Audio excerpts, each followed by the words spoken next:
Ngayon lang nagalit sa rookie ang film coach, pinagalitan ng magkamali. Pinagla-lockdown ni Kawhi Leonard ng Miami kahit si Butler di pinatawad. Harden at Westbrook may pinahiga sa sahig.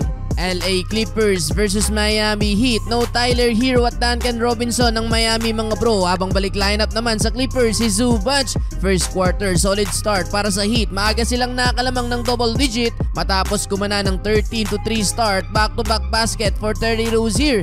Napa-timeout agad dyan ng Clippers pero after ng timeout bumawi sila ng run. Nagsimula sa pull-up jumper ni The Beard at agaw na nawi sa layup ni Brody. Kawhi Leonard in transition dunk kontra kay Butler. Total of 6 points para kay Kawhi sa first quarter habang nagpapainit pa si Jimmy Butler 4 points on 2 of 4 shooting.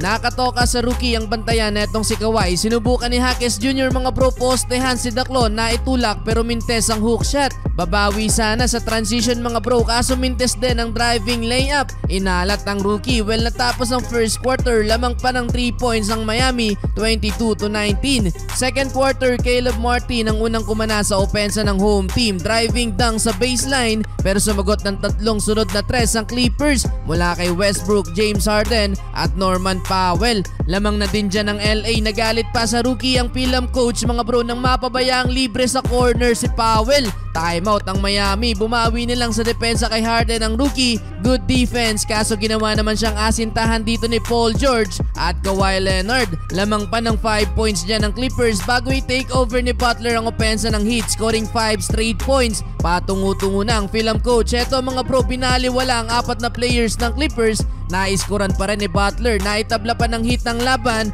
Dunk mula kay Bam Adebayo. 10 points para sa All-Star ng Heat. 43-43 halftime. Entering the third quarter, takeover si Kawhi Leonard. Lumobo ang lead ng Clippers. Naisahan pa sa depensa si Butler. Nasundutan ni Daklon ng bola na nawi sa easy dunk sa fast break. Pumalo sa 8 points ang lead ng LA. Nakapukol pa ng 2 tres dyan si Kawhi. 20 puntos na para kay Leonard. Eto mga bro, under 3 minutes, finally first 2 points ng rookie na si Jaques Jr. Pero all out ang laruan ni Kawhi. Binutata naman niya ang layup dito ni Butler. Nanlaki pa ang mata sa rookie at gusto ulit tirahan mga bro kaso mintes ang pull-up jumper ni Daklo. Hassle pa din si Kawhi at tinapol ang layup dito ni Jaques Jr. though goaltending. Dahil sa mini-run ng Miami, baba sa 2 points ang lead ng Clippers, 69-67. Fourth quarter highlight sana para kay Brody. Na ankle break ang bantay mga bro sa bilis. Mintes nga lang ang slam dunk. Lumamang ang Miami sa tres na to ng rookie na si Jaques Jr. Pero James Harden agad na binura ang momentum ng Miami sa 4-point play. 2 bantay pa ang sumabay kay The Beard.